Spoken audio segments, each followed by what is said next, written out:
আসসালামু আলাইকুম রহমতুল্লাহ।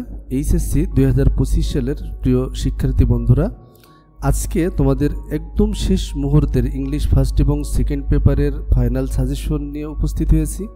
এই সাজেশনে যে বিষয়টা থাকবে যে কোন বিষয়গুলো শেষ মুহূর্তে এসে তোমরা খুব ভালোভাবে প্রস্তুতি নিবে এবং প্রতিটা আইটেম কিভাবে সলভ করতে হবে বা কিভাবে পড়লে তোমরা তোমাদের ভালো ফলাফল নিশ্চিত করতে পারবে, এই সমস্ত বিষয় দিক নির্দেশনা আজকের এই ভিডিওতে থাকবে।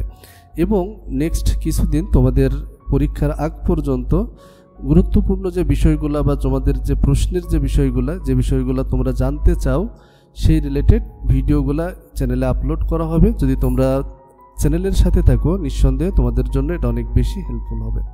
তো চলো আমরা প্রথমে আসি ইংলিশ ফার্স্ট পেপারের জন্য। তোমরা জানো ইংলিশ ফার্স্ট পেপারের প্রথম যে কোয়েশ্চেন নং 1, 2, 3, এই 1, 2, 3 এর ভিতরে থাকছে multiple choice question, short answering question, information transfer বা ফ্লো চার্ট এবং সামারি।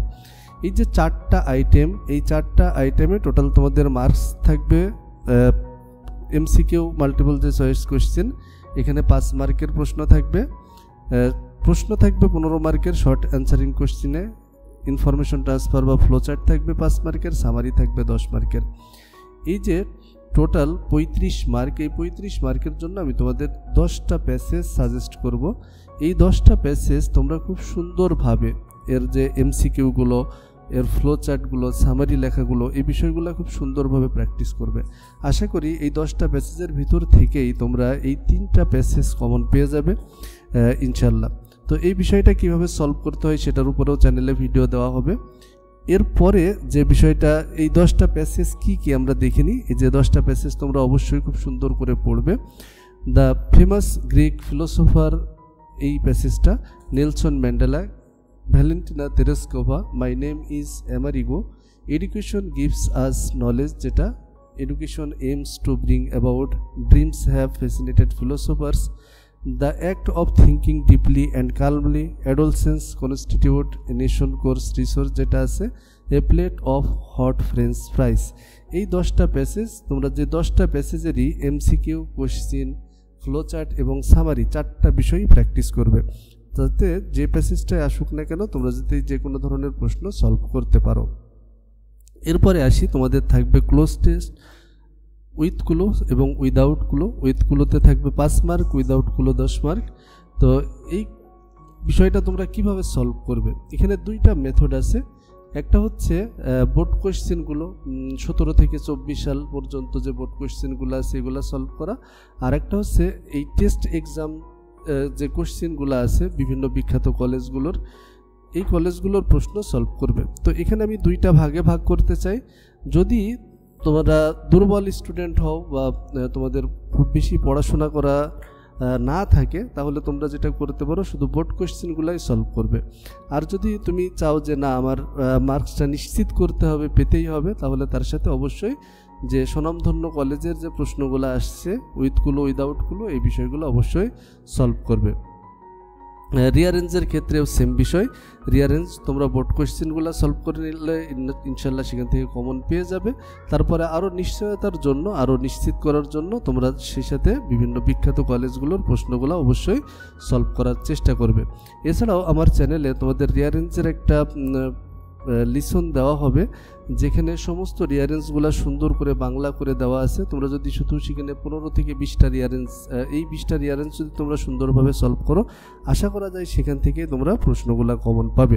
তোমাদের যদি কারোর ওই রিয়ারেঞ্জের শিটটা প্রয়োজন হয় তাহলে আমার ফেসবুক পেজে যে নক দিতে পারো, আমি ইনশাল্লাহ তোমাদের তার পিডিএফ ভার্সনটাও দিয়ে দিব। এরপরে আসি রাইটিং পার্ট, টোটাল 40 মার্ক এখানে রাইটিং পার্টের। প্রথম যে বিষয়টা থাকবে সেটা হচ্ছে গ্রাফ চার্ট, 15 মার্কের। গ্রাফ চার্ট বর্ণনা করা কিন্তু অত্যন্ত সহজ। এটার জন্য আমার চ্যানেলে ইতিমধ্যেই ভিডিও দেওয়া আছে, তোমরা চাইলে দেখে নিতে পারো। যেখানে একটা চার্ট সলভ করা শিখলেই তোমরা যে কোনো ধরনের চার্ট খুব সুন্দরভাবে সলভ করে আসতে পারবে এবং আশা করা যায় সেখান থেকে ফুল মার্কস পাবে। তারপরেও প্র্যাকটিসের জন্য তোমরা যে বিষয়গুলো সুন্দর করে পড়তে পারো তার ভিতরে আছে about the time allocation of students daily activities, অর্থাৎ ছাত্রছাত্রীদের দৈনন্দিন যে কাজকর্মগুলো সেখানে তারা কোন সময়ে কোন কাজ বা কতটুকু কাজ করে, তাদের সময়গুলা কিভাবে বিভক্ত করছে এর উপরে। About the source of environmental pollution in a city, একটা শহরের যে পরিবেশের দূষণ, এই দূষণের সোর্সগুলা কি কি তার উপরে আছে। Internet users from 2015 to 2024, internet ব্যবহারকারী 2015 থেকে 2024 সাল পর্যন্ত, এর উপরে একটা যে গ্রাফ চার্ট আছে। Profession by choice of profession by educated people in our country, about the export sectors in Bangladesh that earn foreign currency। এই বিষয়গুলো তোমরা খুব ভালোভাবে প্র্যাকটিস করবে। এছাড়াও আছে হচ্ছে percentage of travellers in Bangladesh travelling in different transportation ways daily, এই বিষয়টা এইগুলা তোমরা একটু প্র্যাকটিস করতে পারো। তো অবশ্যই যদি তোমার গ্রাফ চার্ট না লিখতে পারো, তুমি এটা মুখস্থ করার বিষয় না, জাস্ট একটু বুঝতে হবে। তোমরা অবশ্যই ভিডিওটা দেখতে পারো, আমি ঠিক আই বাটনে এই লিঙ্কটা দিয়ে দিচ্ছি। এরপরে আসি স্টোরি রাইটিং।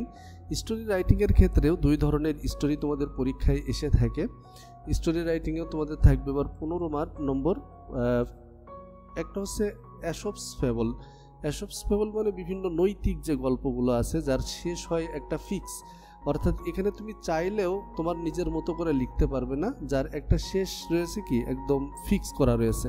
যেমন আমরা ওই হেয়ার অ্যান্ড টর্টয়েসের গল্পটা বলতে পারি, সেই গল্পটা আমাদের শেষ করতে হবে কিন্তু ওই নিয়ম অনুসারে, অর্থাৎ শেষ পর্যন্ত অবশ্যই আমাদের সেই টর্টয়েসকেই কী করতে হবে, জিতিয়ে দিতে হবে রেসে। তার মানে আমরা জানি যে ওই গল্পটা কি ফিক্স। এই ধরনের গল্প আসে যেটা আগে থেকেই ফিক্স করা। আর আরেকটা আসে যেটা হচ্ছে ইমাজিনেটিভ স্টোরি, অর্থাৎ কোনো একটা নতুন কোনো একটা ঘটনা দিয়ে দিবে, যে ঘটনা থেকে তোমার নিজের মতো করে তুমি একটা শেষ ভাববে যে আমি এই গল্পটার এই জায়গায় নিজে সমাপ্ত করব, সে অনুসারে একটা টাইটেল নিয়ে আসা এবং টাইটেল নিয়ে এসে ওই গল্পটাকে শেষ করা। তো যারা নিজেরা লিখতে পারো, যাদের লেখার অ্যাবিলিটি আছে, তাদের তো কোনো প্রবলেম নাই, তারা নিজেদের মতো করে এই গল্পগুলো লিখতে পারবে। কিন্তু যারা লিখতে পারো না, তাদের জন্য আমার চ্যানেলে একটা ভিডিও দেওয়া আছে, দেখো আই বাটনে আমি লিঙ্ক দিয়ে দিচ্ছি। এই ভিডিওতে তোমাদের দেখানো হয়েছে যে কিভাবে খুব সহজে এই ক্রিয়েটিভ স্টোরিগুলো লিখতে হয়। আর অ্যাশপস ফেবলের ভিতরে যেগুলার আগে থেকেই ফিক্স, অর্থাৎ পুরনো যে গল্পগুলো, এই পুরনো গল্পের ভিতরে যেগুলো তোমরা একটু ভালোভাবে প্র্যাকটিস করতে পারো, তার ভিতরে রয়েছে once upon a time there lived a king in England, অর্থাৎ যার ওই যে 3টা মেয়ে ছিল, সে মেয়েরা কেমন ভালোবাসতো এটা দেখার জন্য রাজা একবার পরীক্ষা করেছিল এই গল্পটা। এরপর একবার একটা কাক এক টুকরো মাংস চুরি করেছিল, এই পিস অফ মিট, অ্যান্ড সেইটা শিয়াল যে সে মাংসটা খাওয়ার জন্য যে গল্পটা আছে এটা দেয়ার ওয়াজ। এরপরে তোমরা যেটা পড়তে পারো সেটা হচ্ছে ওই কাউ বয়ের ওই গল্পটা, মিথ্যাবাদী যে রাখাল, মিথ্যাবাদী রাখালের গল্পটা। এরপরে ডাব এবং পিঁপড়ার একটা, অর্থাৎ ঘুঘু এবং পিঁপড়ার একটা গল্প আছে, যেখানে পিঁপড়া অনেক তৃষ্ণার্ত হয়ে ঝর্ণার পাশে পানি খেতে যায় এবং সেখান থেকে ঘুঘুটা তার প্রাণ বাঁচায়, পরবর্তীতে পিঁপড়াটাও তার প্রাণ বাঁচিয়েছিল, এই যে গল্পটা। এরপরে তোমরা লায়নের গল্পটা পড়তে পারো, যখন লায়ন অ্যান্ড মাউসের ওই গল্পটা, এটাও গুরুত্বপূর্ণ আসতে পারে। এরপর উটকাটার আছে, উটকাটারের গল্পটা তোমরা পড়তে পারো। এরপরে সব থেকে ওই যে আরেকটা গল্প আছে কোবলার, যেটা মুচির তার একটা প্রতিবেশী ব্যাংকার ছিল যে তাকে অনেকগুলা টাকা দিয়েছিল, যে money can not bring happiness, এই শিরোনামের গল্পটা আছে। এরপর একটা গল্প আছে গোল্ডেন নেকলেস হারিয়ে যাওয়ার, সেই গল্পটা, এটা থেকে রিয়ারেন্স আসে প্রচুর পরিমাণ, বেশ কয়েকবার আসছে। সেখানে একজন ওয়াইজ জাজ বিচার করেছিল যাদেরকে একটা করে লাঠি দেওয়া হয়, এই যে গল্পটা। তোমরা এই গল্পগুলো অবশ্যই একটু সুন্দরভাবে প্র্যাকটিস করবে। আর ক্রিয়েটিভ স্টোরির ক্ষেত্রে বা ইমাজিনেটিভ স্টোরির ক্ষেত্রে তোমরা আমার চ্যানেলের এই ভিডিওটা ফলো করতে পারো, খুব সহজে বুঝতে পারবে যে কীভাবে এই স্টোরিগুলো লিখতে হয়। এরপরে আসি কোশ্চিন নম্বর একদম শেষের যে প্রশ্নটা থাকবে 10 mark, informal letter writing. Informal letter writing এটা তো অনেক সহজ একটা আইটেম। তো এই বিষয়টা কিভাবে তোমরা প্র্যাকটিস বা কোনগুলো গুরুত্ব দিয়ে পড়বে তার একটা লিস্ট আমি দিয়ে দিচ্ছি। যেমন আছে জুলাই রেভলিউশন ইন বাংলাদেশ নিয়ে তুমি কাউকে কোনো একটা লেটার লিখছো, অথবা অ্যাডভান্টেজ অফ লার্নিং ইংলিশ, ইংরেজি শেখার গুরুত্ব জানিয়ে তোমার কোনো বন্ধুকে একটা লেটার লিখছো, অথবা কাউকে তুমি এই অ্যাডভাইস করছো যে advising not to share any wrong information on ফেসবুকে কোনো ভুল তথ্য শেয়ার না করার জন্য উপদেশ দিয়ে তুমি তোমার কোনো বন্ধুকে একটা লেটার লিখতে পারো এই ধরনের। অথবা তুমি পরীক্ষার পরে কি করতে চাও, what you intend to do after SSC examination, এটা গুরুত্বপূর্ণ। অথবা তোমার বাবা হচ্ছে কোনো একটা বিষয়ে জানতে পেরেছে যে তুমি কোনো একটা কাজে লিপ্ত, যেমন ফেসবুকেও অনেক সময় কাটাও, তুমি তার রিপ্লাই লিখতে পারো, এই ধরনের প্রশ্ন আসতে পারে। তো এই বিষয়গুলো তোমরা একটু ভালোভাবে প্র্যাকটিসে রাখবা, প্র্যাকটিস করবা, দেখা যায় যে এইগুলাই বারবার ঘুরে ফিরে পরীক্ষায় এসে থাকে। এরপরে আসি ইংলিশ সেকেন্ড পেপারের ক্ষেত্রে। ইংলিশ সেকেন্ড পেপারের গ্রামেটিক্যাল আইটেমগুলো আশা করি তোমরা ইতিমধ্যেই সম্পূর্ণ করতে পেরেছো। তারপরেও যার যে বিষয়টা প্রবলেম মনে হয় তোমরা আমার চ্যানেলে কমেন্ট করবে, অবশ্যই আমি সেই বিষয়ের উপরে তোমাদের সহজ ভাষায় সহজভাবে ওই গ্রামারগুলো সলভ করার উপরে অবশ্যই ভিডিও দেওয়ার চেষ্টা করব। যদি তোমাদের কোনো আইটেমে প্রবলেম মনে হয়, তবে তোমরা সেকেন্ড পেপারের গ্রামারের জন্য, গ্রামার তো আসলে এমন না যে তুমি কোনো একটা মুখস্থ করে সেটা করবে। গ্রামারগুলো মূলত নিয়মগুলো জানার পরে বিভিন্ন বোর্ড কোয়েশ্চেনগুলো প্র্যাকটিস করা, আর বিভিন্ন বিখ্যাত কলেজগুলোতে যে প্রশ্নগুলো আসছে এগুলো যদি সলভ করতে পারা যায় বুঝে বুঝে, তাহলে ইনশাল্লাহ এখান থেকে বেশ ভালো মার্কস পাওয়া যায়। আর গ্রামার সেকেন্ড পেপারের যে কম্পোজিশন পার্টটা আছে, 40 মার্কের কম্পোজিশন পার্ট থাকবে এখানে। তার ভিতরে থাকছে হচ্ছে ফর্মাল লেটার রাইটিং। তো এই ফর্মাল লেটার রাইটিংয়ের ভিতরে তোমরা যে বিষয়গুলা ভালো করে দেখতে পারো সেটা হচ্ছে ফর্মাল লেটারে, যেমন for setting up a canteen, library, computer lab, English language club বা ডিবেটিং ক্লাব, এই ধরনের ফর্মাল লেটারগুলো দেখতে পারো। পাশাপাশি for permission to go on a picnic spot, picnic এটা দেখতে পারো, বা study tour. For opening A relief camp for the flood affected people, এটা দেখতে পারো। For repairing damaged bridge, road বা সিটিং আপ ডিপ টিউবওয়েল, এই ধরনের প্রশ্ন অনেক সময় পরীক্ষায় চলে আসে। Write an application to principal, not allowed cellphone in the classroom, এইটা অনেক গুরুত্বপূর্ণ। তাহলে তোমরা অবশ্যই এই বিষয়গুলো ফর্মাল লেটারের ক্ষেত্রে অবশ্যই সুন্দর করে পড়ে রাখবে। আশা করা যায় এর ভিতর থেকেই আল্লাহর রহমতে তোমরা কমন পেতে পারো, আল্লাহ যদি চাই তো। প্যারাগ্রাফ থাকবে দুইটা প্যারাগ্রাফ, 15 30 মার্ক। এই প্যারাগ্রাফ দুইটার ভিতরে আবার ক্যাটাগরি আলাদা করে দেওয়া আছে। একটা হচ্ছে ডিসক্রিপটিভ প্যারাগ্রাফ বা লিসেনিং প্যারাগ্রাফ, আর একটা থাকবে হচ্ছে বিভিন্ন ধরনের